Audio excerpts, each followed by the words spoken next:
चलिए देखते हैं इस वीडियो में। हम लोग पिछले वीडियो में समझे थे कि number of one to function defined from set A to set B कितना होता है। ठीक है, तो इतना फॉर्मूला हम लोग पढ़ लिए थे। ठीक है, अगर सेट ए में एम एलिमेंट हो, सेट बी में एन एलिमेंट हो, तो number of one to function से इतना होता है कब, जब एन का वैल्यू एम से छोटा हो। लेकिन ये वाला नहीं देखे थे कि अगर एन का वैल्यू एम से बड़ा होगा तो number of one to function क्या होता है, 0 हो जाएगा। इसको समझना है। ये तो हम लोग समझ लिए थे। इस पर एक और क्वेश्चन करेंगे। ठीक है, इस पर एक क्वेश्चन कर लिए थे। ठीक है, अब इसको पहले समझ लेते हैं कि number of one to function 0 कैसे होता है। तो देखिए, सपोज कीजिए एक सेट ए है और एक सेट बी है। सेट ए में एलिमेंट है ए बी सी और सेट बी में एलिमेंट है 1 2 3 4 5 6। यानी सेट ए में कितने एलिमेंट है, 1 2 3। Number of element in set A equal to 3, यानी एम का वैल्यू 3।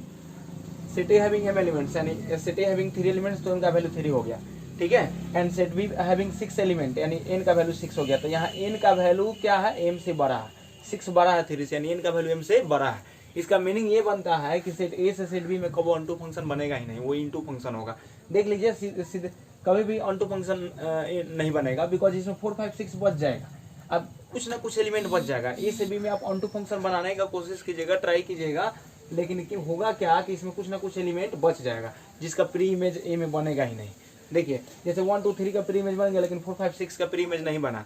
जब बी में ज्यादा एलिमेंट हो तो वन टू फंक्शन होगा ही नहीं, वो इनटू फंक्शन हो जाएगा। ठीक है, याद रखिएगा। इसलिए one to function, number of one to function कितना लिख दिए हैं, 0 लिख दिए हैं। ठीक है, अब एक क्वेश्चन देखते हैं हम लोग। ठीक है, एक क्वेश्चन हम लोग देखेंगे। एक क्वेश्चन, इस पर एक और क्वेश्चन कर लेते हैं। क्वेश्चन नंबर कल कर लिए थे, चलिए क्वेश्चन करते हैं इस पर। ठीक है, let set A equal to 1 2 3 4 dot dot dot N. ठीक है, सेट ए इक्वल टू इतना। ठीक है, and set B equal to हम लिख दिए, सपोज कीजिए कि 1 2। ध्यान समझिए, यहाँ सेट ए में एलिमेंट कितने हैं, तो 1 2 3 4 5 6 डॉट डॉट डॉट पूरा नेचुरल नंबर है। ठीक है, सेट बी में एलिमेंट हम लिख रहे हैं। चलिए, इसमें 1 2 लिख दिया है, तो इसमें ए और बी लिख देते हैं। सपोज कीजिए ए और बी हो गया। ठीक है, let set A equal to इतना and set B equal to इतना, देन हाउ मेनी सर्जेक्शंस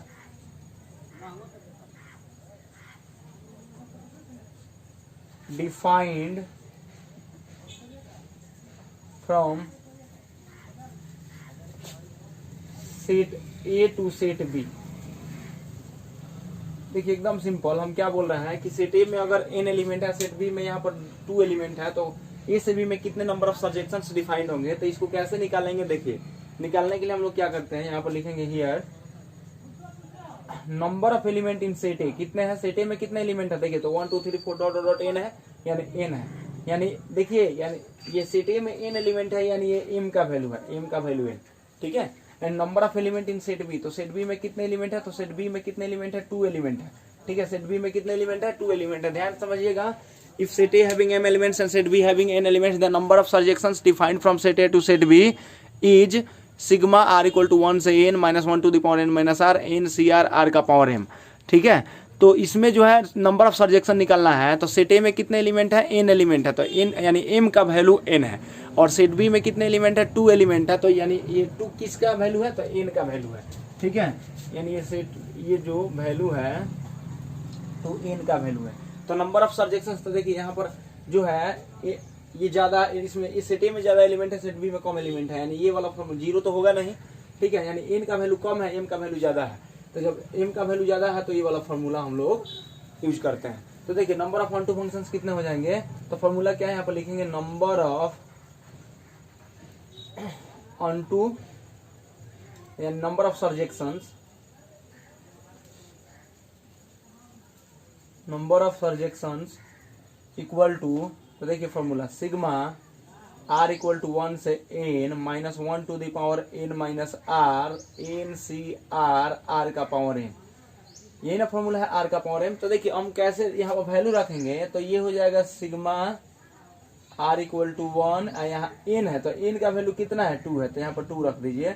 अब minus 1 to the power n के यहाँ पर कितना रखना है, 2 रखना है, तो 2 minus r n C R, तो n का वैल्यू कितना है, 2, तो 2 सी आर आर का पावर एम, तो आर का पावर एम, तो एम का वैल्यू कितना है, एन है।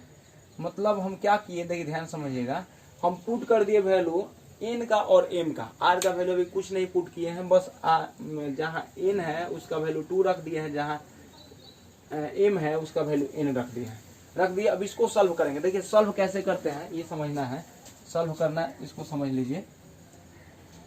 सॉल्व कैसे करते हैं, देखिए सॉल्व करने के लिए क्या करेंगे, देखिए सॉल्व कैसे होता है समझिए। तो पिछले क्लास में एक सॉल्व करके हम दिखाए थे, ठीक है, पिछले क्लास में हम एक सॉल्व करके दिखाया था, इसको भी हम लोग सॉल्व करके देख लेते हैं, ठीक है। देखिए कैसे सॉल्व होता है, इसको ध्यान से। यहाँ है सिग्मा r इक्वल टू 1, यहाँ पर क्या है, n है, -1 टू द पावर कितना है, 2 माइनस आर है, 2cr है, और r का पावर n है। तो सॉल्व करेंगे तो देखिए सिंपल, r के जहाँ जहाँ r है वहाँ पर 1 रख दीजिए, सिग्मा को रिमूव कीजिए, r के जहाँ पर 1 रखिए तो -1 to the power 2 minus r के जहाँ पर कितना 1, ठीक है। n का वैल्यू यहाँ पर पुट नहीं किया है, सॉरी n का वैल्यू यहाँ पर 2 है ना, तो 2 यहाँ पर रखिए ना, यहाँ पर 2, ठीक है। तो r के जगह पर पहले क्या रखेंगे, 1 रखेंगे, तो -1 to the power 2 minus 1, 2c, r के जगह पर कितना 1, r के जगह पर यहाँ पर भी 1 का पावर n, और सिग्मा रिमूव कर रहे हैं, 1 रख के सिग्मा रिमूव कर रहे हैं, तो सिग्मा का मीनिंग क्या हुआ, प्लस, तो यहाँ पर प्लस लगाइए, ठीक है। फिर 1 के बाद क्या आएगा, तो 2 आएगा, तो यहाँ पर 1 के बाद 2, अगर यहाँ पर 3 होता तो 1 के बाद 2 पुट करते, फिर 3 पुट करते, लेकिन 1 के बाद ही 2 आ जा रहा है तो 2 पुट कीजिए। तो इस सिग्मा को हटा के यहाँ पर प्लस लगाया, अब 2 पुट कीजिएगा, तो -1 to the power 2 minus 2, 2c2, r के जगह पर 2 यानी 2 का पावर n, ठीक है, इतना हो जाएगा। अब देखिए इसको सॉल्व करेंगे तो -1 का पावर यहाँ पर हो गया 1, और 2c1 को सॉल्व करेंगे तो 2 फैक्टोरियल बाई 1 फैक्टोरियल और 2 माइनस 1 फैक्टोरियल, इसको ऐसे फॉर्मूला कल बताए थे, पिछले वीडियो में बता चुके हैं।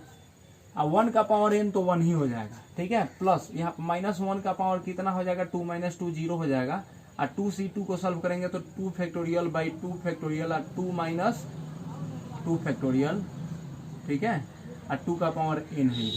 अब इसको सॉल्व कीजिए तो -1 का पावर 1 तो -1 हो जाएगा, तो -1 इंटू 2 फैक्टोरियल क्या लिखेंगे, 2 इंटू 1, और 1 फैक्टोरियल तो 1 ही होता है, 2 माइनस 1 1 फैक्टोरियल तो 1 ही हो जाएगा, इंटू 1, अब प्लस -1 का पावर 0 1 हो जाएगा, 2 फैक्टोरियल से 2 फैक्टोरियल कैंसिल हो जाएगा, देखिए 2 का पावर n, अब बाई 2 माइनस 2 0, तो 0 फैक्टोरियल का वैल्यू कितना होता है, 1 होता है, 1 फैक्टोरियल का भी वैल्यू 1 होता है, 0 फैक्टोरियल का भी वैल्यू 1 होता है। तो देखिए इसको मल्टीप्लाई कीजिएगा तो 1 इंटू -1 इंटू 2 इंटू 1 यानी -2 हो जाएगा ये, अब प्लस ये हो जाएगा आपका -2, ठीक है, प्लस ये कितना 2 का पावर n, ये 0 फैक्टोरियल है, तो 0 फैक्टोरियल का वैल्यू कितना होता है, 1 होता है, ठीक है।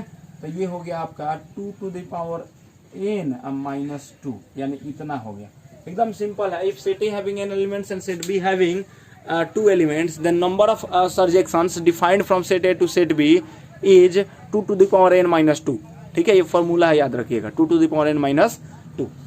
देखिए अब नेक्स्ट हम लोग क्या करेंगे, ठीक है, हम लोग नंबर ऑफ इनटू फंक्शंस पढ़ेंगे, ठीक है, नंबर ऑफ इनटू फंक्शंस पढ़ लिया, अभी नंबर ऑफ इनटू फंक्शंस देखना है।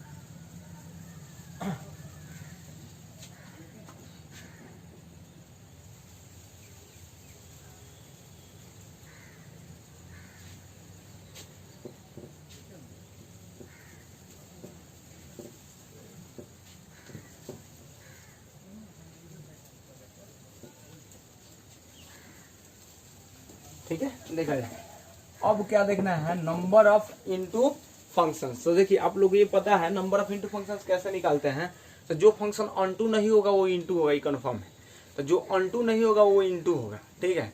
तो मेरे कहने का मीनिंग है कि टोटल फंक्शन में से अगर ऑनटू फंक्शन सब्ट्रैक्ट कर दें तो नंबर ऑफ इनटू फंक्शन नहीं आ जाएगा। देखिए कैसे, मतलब हम ये बताया जो ऑनटू नहीं होगा फंक्शन वो इनटू फंक्शन होगा। तो नंबर ऑफ इनटू फंक्शन देखा जाए, यहाँ पर फॉर्मूला लिखा है, if set A and B have m and n elements respectively,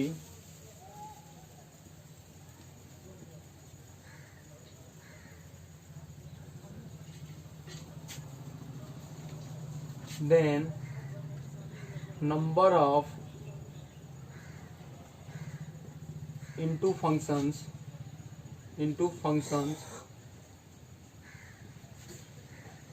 defined from set A to set B is, तो देखिए यानी जो फंक्शन ऑन टू नहीं होगा वो इनटू होगा, ठीक है। तो टोटल फंक्शन कितना होता है, इनका पावर m होता है, हम बता भी चुके हैं आप लोगों को, टोटल फंक्शन इनका पावर m होता है, ठीक है। इसमें number of into function subtract कर दीजिए, तो सिग्मा r इक्वल टू 1 से n minus 1 to the power n minus r, ठीक है। n का पावर m में से सब्ट्रैक्ट कर दीजिए, तो सिग्मा r इक्वल टू 1 से n minus 1 to the power n minus r, ठीक है। n सी r का पावर m, ये कब होता है, जब n का value greater than equal to 1 less than equal to m। n का पावर m माइनस 0 होगा, ऑन टू फंक्शन नंबर 0 होगा कब, जब n का वैल्यू जो हो m से बड़ा हो, ठीक है। एकदम सिंपल है। जैसे ऑन टू फंक्शन हम लोग निकाल रहे थे वैसे ही इनटू फंक्शंस भी निकाल लेंगे, ठीक है। मतलब n का पावर m में से सब्ट्रैक्ट कर लेंगे, n का पावर m में से सब्ट्रैक्ट कर लेंगे कितना, number of onto functions, ठीक है। जैसे एग्जाम्पल अगर देखा जाए, एग्जाम्पल लेट, अभी हम लोग देखे थे सेट ए इक्वल टू, इसमें एलिमेंट था 1 2 3 डॉट डॉट डॉट एन, अभी देखे थे, ठीक है। And set B equal to, इसमें एलिमेंट है A B, then how many into functions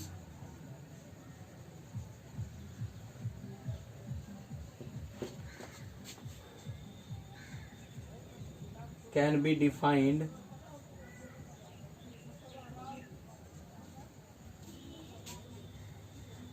from set A to set B।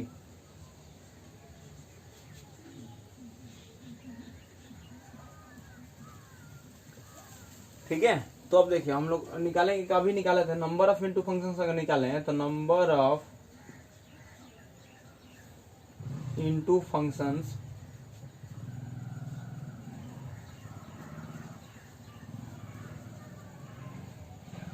Equal to, तो फॉर्मूला क्या है, n का power m minus sigma r equal to 1 से n minus 1 to the power n minus r n C r का power m, ठीक है। तो देखिए n का पावर m, तो मेरे कहने का मीनिंग है, देखिए इसमें हम अभी सॉल्व किए थे, यहाँ सेट ए में कितने एलिमेंट है, number of element in set ए, तो कितने एलिमेंट है, n एलिमेंट है, यानी ये m का वैल्यू है। और number of element in set B में कितने एलिमेंट है, 2 एलिमेंट है, यानी ये वैल्यू है n का, तो m का वैल्यू n है और n का वैल्यू 2 है, ठीक है। पुट करेंगे तो देखिए, पुट करेंगे तो क्या हो जाएगा, n के जगह पर क्या रखेंगे, 2 रखेंगे, तो 2, m के जगह पर कितना रखेंगे, n रखेंगे, तो 2 का पावर n माइनस आई, देखिए ये सिग्मा r इक्वल टू 1 से n, तो n का वैल्यू कितना है, 2 है, तो n के जगह पर 2 रख दिए, minus 1 to the power 2 minus r, ठीक है। n के जगह पर 2, तो 2 सी r और r का पावर m, तो m का वैल्यू कितना है, n है, रख दिया। अभी इसको सॉल्व किए थे,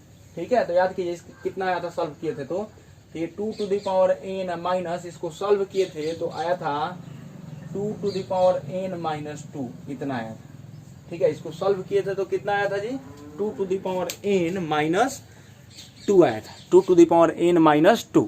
अब देखिए यानी इसको सॉल्व किया था तो 2 to the power n minus 2, यानी इसको सब्ट्रैक्ट कर देना है। जब सब्ट्रैक्ट करेंगे तो ये देखिए ये कैंसिल हो जाएगा, 2 to the power n minus 2 to the power n cancel हो जाएगा, माइनस माइनस प्लस 2, यानी नंबर ऑफ इनटू फंक्शंस कितने आ जाएंगे, तो 2 आ जाएंगे।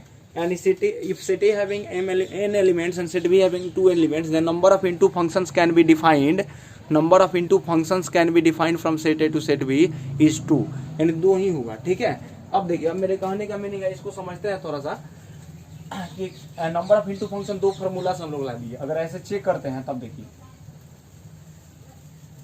सेट ए है, इसमें एलिमेंट है ए बी सी डी, एक मिनट, सेट ए में कितने एलिमेंट है, 1 2 3 से है ना, तो 1 2 3 डॉट डॉट डॉट n है। और एक सेट बी है, तो सेट बी में कितने एलिमेंट है, तो वन ए और बी दो ही एलिमेंट है। देखिए हम नंबर ऑफ इनटू फंक्शंस दो ही कैसे आया है, फॉर्मूला से तो हम लोग देख लिए, लेकिन ऐसा देखना है कि नंबर ऑफ इनटू फंक्शंस दो कैसे होगा, क्या दो से ज्यादा नहीं हो सकता है। तो चलिए चेक करते हैं, देख ध्यान समझिएगा। इनटू फंक्शंस कब होगा, जब सेट बी में कुछ एलिमेंट बच जाए जिसका प्री इमेज न बने सेट ए में, मतलब बी में कम से कम एक एलिमेंट बचना चाहिए जिसका ए में प्री इमेज नहीं बने। तो सपोज कीजिए 1 2 3 डॉट डॉट डॉट सबका ए बन गया लेकिन बी नहीं बना, तो एगो इनटू फंक्शन हो गया, यानी बी बच रही है। फंक्शन है लेकिन फंक्शन में कौन फंक्शन है, तो इनटू फंक्शन है, बिकॉज इसमें बी का कोई प्री इमेज बना ही नहीं है, तो एक हुआ।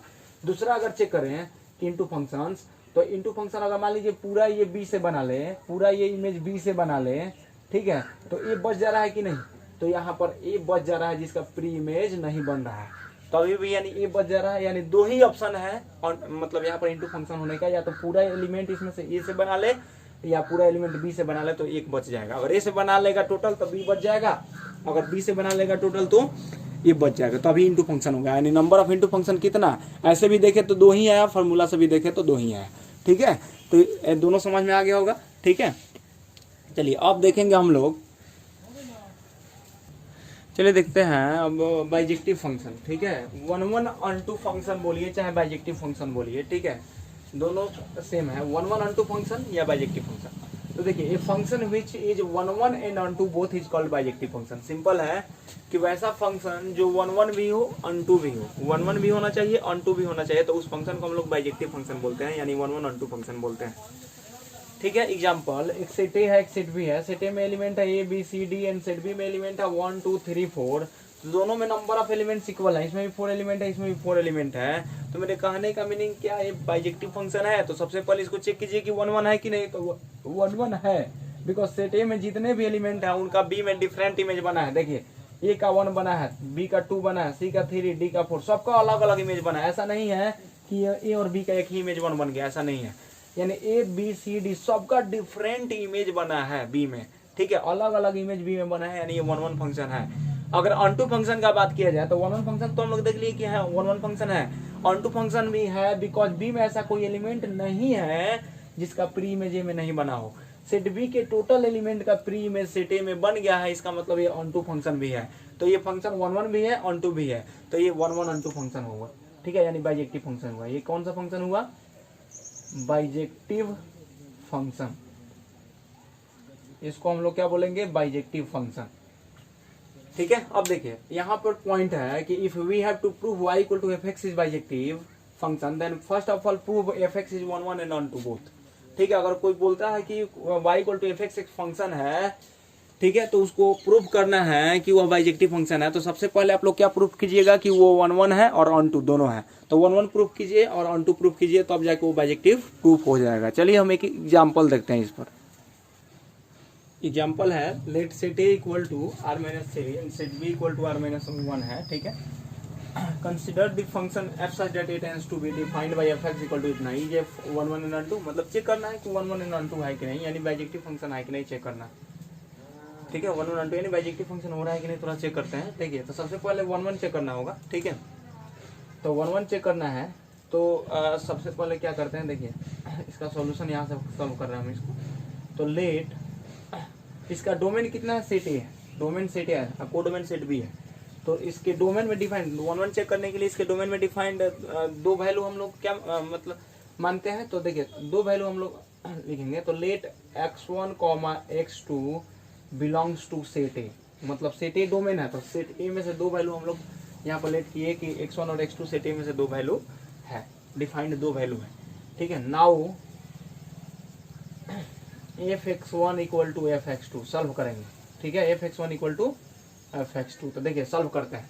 तो देखिए जब यहाँ fx है, जब यहाँ x है, तो x - 2 by x - 3, जब x1 पुट कीजिएगा तो x1 - 2 by x1 - 3, तो x1 - 2 by x1 - 3, देखिए अब x2 पुट कीजिएगा तो x2 - 2 by x2 - 3, ठीक है। अब इसको क्रॉस मल्टीप्लाई करेंगे, मतलब इसको इधर मल्टीप्लाई करेंगे, इसको इधर मल्टीप्लाई करेंगे, तो देखिए x1 इंटू x2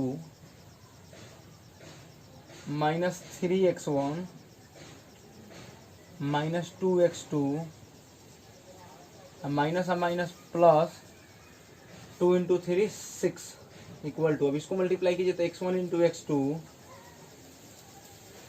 ठीक है। अब फिर -2x1, फिर -3x2, अब माइनस माइनस +6। देखिए तो +6 इससे कैंसिल हो गया, x1 इंटू x2 इससे कैंसिल हो गया, ठीक है। अब देखिए -3x1 है, -3x1 है, इधर -2x1 है, इधर जाएगा तो +2x1 हो जाएगा, ठीक है। इक्वल टू इधर -3x2 है, इधर -2x2, इधर जाएगा तो +2x2 हो जाएगा।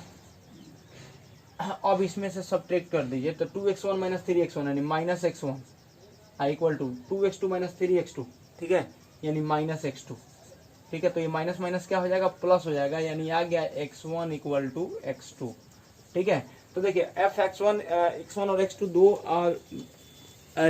दो वैल्यू हम लोग सेट में सबसे पहले मानते हैं। तो x1 और x2 सेट का दो वैल्यू है, ठीक है, सेट का दो वैल्यू है x1 और x2। तो मेरे कहने का मीनिंग है कि उसको fx1 इक्वल टू fx2 करके सॉल्व करते हैं। सॉल्व करने के बाद अगर x1 इक्वल टू x2 आ जाता है तो वो 1 फंक्शन होता है, ये आप लोग को पता है।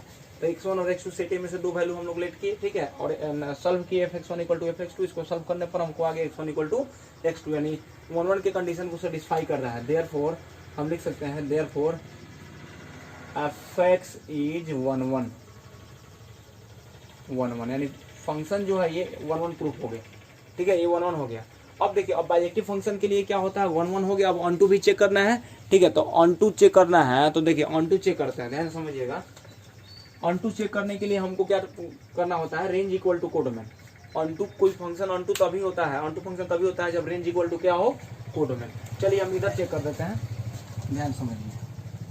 तो सबसे पहले ये फंक्शन क्या है, F such that A tends to B है, F such that A tends to B such that F X equal to कितना है जी, तो x - 2 बाई x - 3। हमको इसको क्या प्रूफ करना है, इसको प्रूफ करना है हमको ऑन टू फंक्शन प्रूफ करना है, ठीक है। जब ऑन टू फंक्शन प्रूफ करना है तो इसको कैसे प्रूफ करेंगे, तो हम रेंज इक्वल टू कोडोमेन निकालेंगे। तो रेंज पहले निकालेंगे, तो रेंज कैसे निकालते हैं, तो देखिए आप लोग को पता है रेंज निकालने के लिए let y equal to F x, ठीक है। तो y equal to F x कितना है, तो देखिए x - 2 अब बाई x - 3, ठीक है। अब इसको इधर हम मल्टीप्लाई कर देंगे तो हो जाएगा xy - 3y equal to x - 2, ठीक है। अभी हो जाएगा xy या प्लस x इधर आएगा तो -x इक्वल टू -3y उधर जाएगा तो +3y - 2। इसमें से आप कॉमन ले लीजिए x, तो ये आ गया y - 1, ठीक है। इसमें से x कॉमन ले लीजिए, रेंज निकाल रहे हैं, ठीक है। तो x कॉमन ले रहे हैं तो y - 1 आ गया इक्वल टू 3y - 2 हो गया, ठीक है। यानी यहाँ से आ गया x equal to 3y - 2 by y - 1। अब आप लोग को पता है कि अब इसके बाद हम लोग रेंज निकालने के लिए क्या करते हैं, तो डिनोमिनेटर कितना है y - 1, तो डिनोमिनेटर y - 1 है, तो रेंज निकालने के लिए डिनोमिनेटर को नॉट इक्वल टू 0 करते हैं। देखिए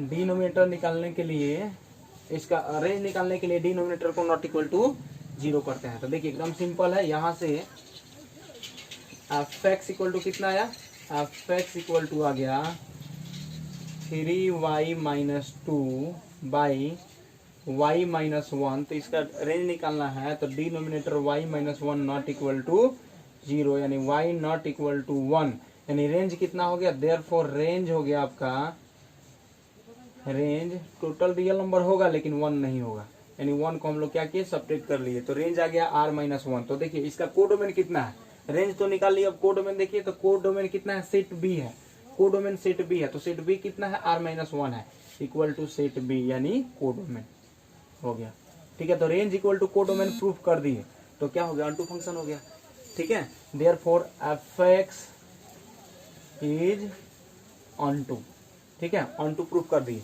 अब यहाँ लिखेंगे सिंस एफ एक्स इज 1 भी प्रूफ किए थे ना, एफ एक्स 1 भी है, ऑन टू भी है।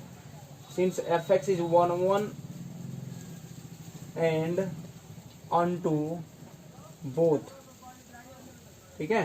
Since f x is 1 and onto both, therefore f x is bijective,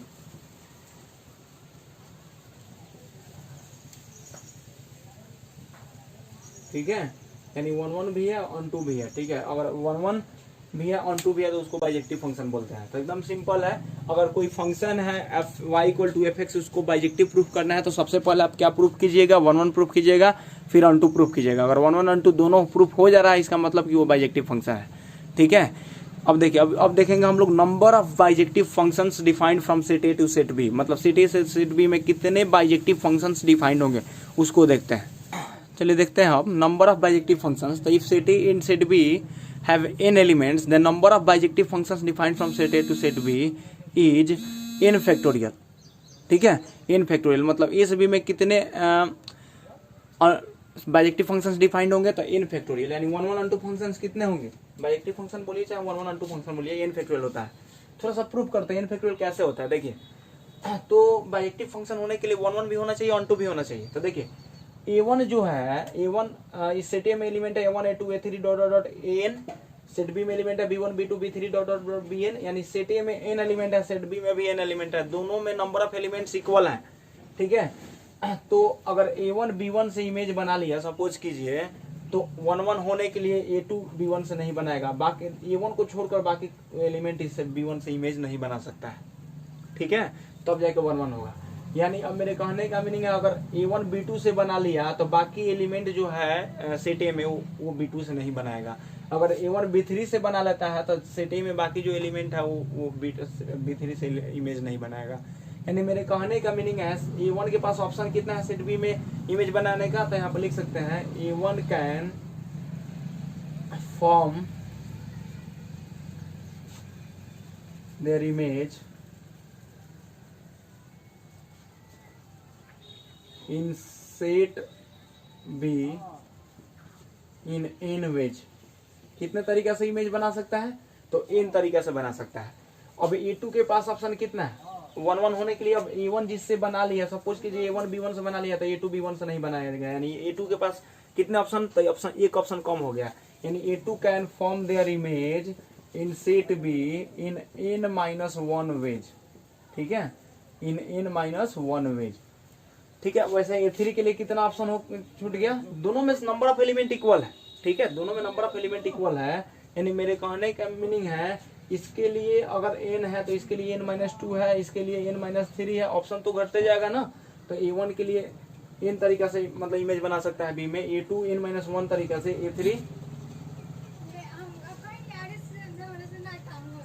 a3 can form their image in set B in n-2 veg.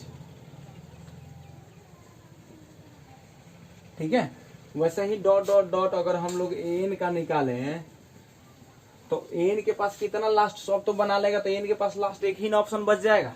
देखिए ऐसे भी हम लोग समझ सकते हैं, तो a1 can form their image in set B, कितना तरीके से बनाएगा, तो देखिए यहाँ ध्यान समझिएगा, यहाँ 2 है तो यहाँ पर 1 है, यहाँ पर 3 है तो यहाँ पर 2 है, n-2 है। ठीक है, यहाँ a2 है तो यहाँ पर n-1 वेज है, यहाँ a3 है तो n-2 वेज है। जब यहाँ n है तो यहाँ n-1 यानी n-1 वेज। देखिए समझाते हैं फिर से, यहाँ से क्लियर है कि यहाँ a3 है तो यहाँ पर a3 यानी यहाँ 3 है तो एक कम है, यहाँ पर 2 है, यहाँ पर 2 है तो यहाँ पर 1 है, यानी n-1 है, यहाँ पर n-2 है, तो यहाँ पर n रहेगा तो यहाँ पर n-1 होगा, तो यहाँ पर हो गया। यानी ये कितना आ गया, तो इसको n-n कट जाएगा, माइनस माइनस प्लस 1, यानी 1 वे आ जाएगा इसके लिए। ठीक है, 1 तरीका मतलब 1 वे इसका आ जाएगा, इसको सॉल्व करेंगे। अब देखिए, by using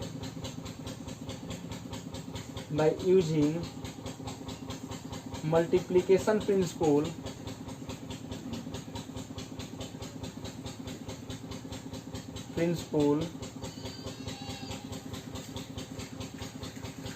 of counting, by using multiplication principle of counting number of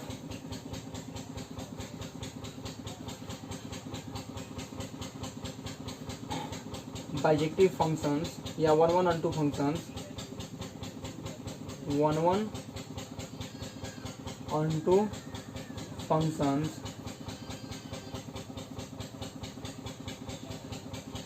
equal to, तो देखिए इन सबको क्या करते हैं, मल्टीप्लिकेशन प्रिंसिपल का यूज करते हैं, इन सबको मल्टीप्लाई करते हैं। तो n into n-1 into n-2 into n minus 3 into dot dot dot कहाँ तक जाएगा, तो 1 तक जाएगा, मल्टीप्लाई होते कहाँ तक जाएगा, तो ये घटते घटते 1 तक जाएगा। ठीक है, तो आप लोग को पता है, ठीक है, फैक्टोरियल के according n into n minus 1 into n minus 2 into n minus 3 into dot dot dot उसको क्या लिखते हैं, तो n फैक्टोरियल लिखते हैं। n into n minus 1 into n minus 2 into n minus 3 dot dot dot 1 तक है, तो इसको हम लोग क्या लिखते हैं, n फैक्टोरियल। यानी हम लोग यहाँ से प्रूफ कर चुके हैं, ठीक है, कि सेट ए और सेट बी में n एलिमेंट होता है, ए से बी में कितने बाइजेक्टिव फंक्शंस डिफाइंड होंगे, तो n फैक्टोरियल। याद रखिएगा, बाइजेक्टिव फंक्शन होने के लिए सेट ए में जितना नंबर ऑफ एलिमेंट होता है उतना ही सेट बी में नंबर ऑफ एलिमेंट होना चाहिए, नहीं तो वो बाइजेक्टिव फंक्शन होगा ही नहीं। ठीक है, एक क्वेश्चन हम लोग करते हैं। ठीक है, एक क्वेश्चन देखते हैं।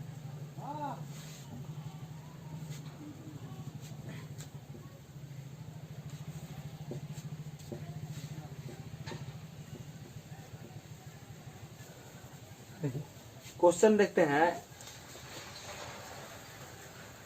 First question first, if set A equal to A B C D E, then how many bijective functions can be defined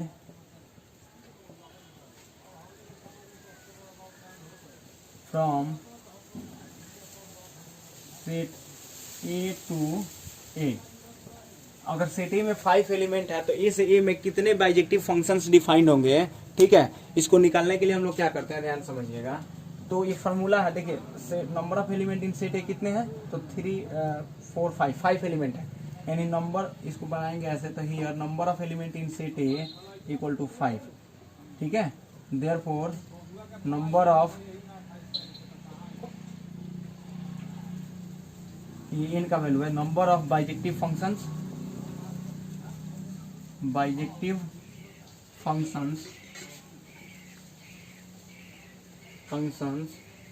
equal to कितना, तो n फैक्टोरियल फॉर्मूला, यानी 5 फैक्टोरियल हो गया। इनका वैल्यू 5 है तो 5 फैक्टोरियल, यानी 5 इंटू 4 इंटू 3 इंटू 2 इंटू 1, यानी कितना हो गया, 120, यानी 120 नंबर ऑफ फंक्शंस डिफाइंड हुआ अगर सेट ए और सेट बी में, मतलब दोनों में 5 एलिमेंट है तो।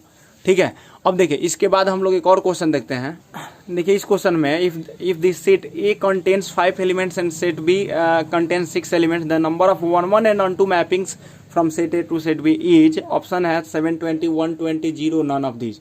तो देखिए, सिंपल सी बात है, आप लोग को बताया है कि 1 1 ऑन 2 फंक्शन होने के लिए सेट ए और सेट बी में दोनों में नंबर ऑफ एलिमेंट्स इक्वल होना चाहिए।